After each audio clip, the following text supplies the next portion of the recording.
మనకుంటుంది మనసులో ఒకరు దేవుడు మాట్లాడితే బాగుండు అని, కానీ మాట్లాడకూడదు. మాట్లాడితే ప్రాయశ్చిత్తం చేయాలి. విగ్రహాలు ఎప్పుడైనా మాట్లాడతాయి, ఎప్పుడైనా తింటే తాగితే ఇలాంటివి జరిగితే ప్రాయశ్చిత్తం చేయాలని రూల్.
ఇదే అడిగాడు రామచంద్రుడు. అట్లానే సంకల్పం ఇవే యోగ పాతవి కూడా బాగుంటాయి, కొత్తవి చేరితే యోగం అంట. పాతవి కూడా బాగుంటే క్షేమము అని అంటారు.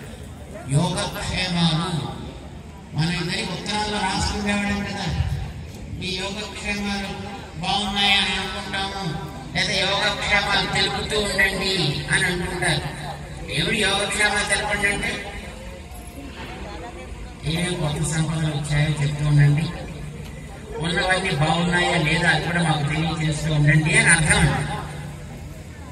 అదే సంకల్పం చెప్పాడు రామచంద్రుడికి ఇచ్చాడు. భరతుడు వాటిని తీసుకుని నంది గ్రామంలో పెట్టుకున్నాడు. 14 ఏళ్ళు సిన్సియర్ గా ఆరాధన చేశాడు. చేసిన ఆరాధనకు ఫలితంగా రాముడి రాజ్యం పెరిగిందా తరిగిందా? మీరంతా రామాయణం చూస్తుంటారు కదా, సినిమాల్లో లేదా టీవీలో. రామాయణాన్ని కూడా విని ఉంటారు కదా గ్రంథాల్లో, లేదు ఎవరైనా చెప్పినప్పుడు ఉపన్యాసాలు గట్రా చెప్పినప్పుడు వినుంటారు కదా. రాముడి సంపద పెరిగినదా తరిగినదా? అడవికి వెళ్ళి వచ్చాక హేమంతరుతో మార్గశీర్షే శుక్లపక్షే చతుర్దశ్యాం శుభతిథౌ మందవాసరే రోహిణీ నక్షత్రే नक्षत्रे शुभयोगा शुभयोगा शुभकरण एवं गुण विशेषण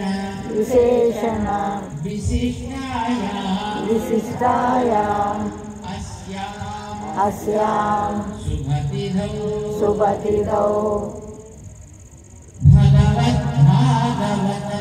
भगवद्भागवत आचार्य कैंकर्यरूपेण श्रीलक्ष्मी नारायण రామచంద్రునికి రెండో తీసుకుని దాన్ని కూడా చేయండి. ప్రమిద మీద పెట్టి అప్పుడు దాన్ని కూడా కిరీటం దాకా చూపిస్తుంది. కిరీటం దాకా మంగళం కోసలేంద్రాయ మంగళం కోసలేంద్రాయ మహనీయ గుణాత్మనే చక్రవర్తి తనూజాయ సార్వభౌమాయ ఎట్లీస్ట్ చూపించే మంగళం అన్ని చూడదాం ఒకసారి.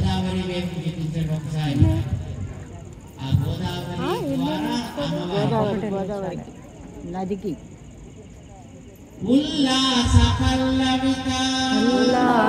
పల్లవిత పాలిత సప్తలోకి నిర్వాహకోరకిత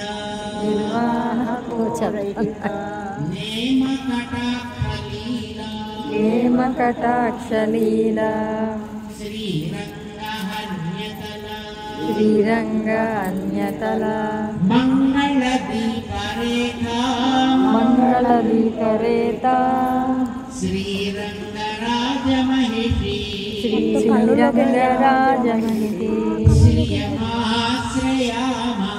శ్రియమాశ్రయామ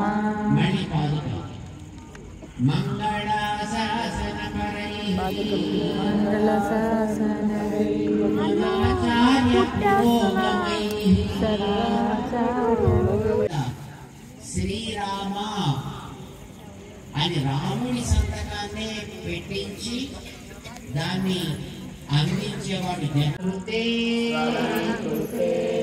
సంపరిపూజ్య ధర్మవిత్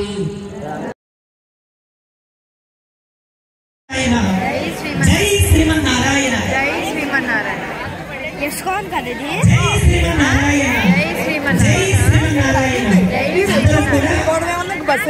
ఆచార్యులు విచ్చేస్తూ ఉన్నారు ముందుకి, ఎవరు అడ్డుగా లేకుండా.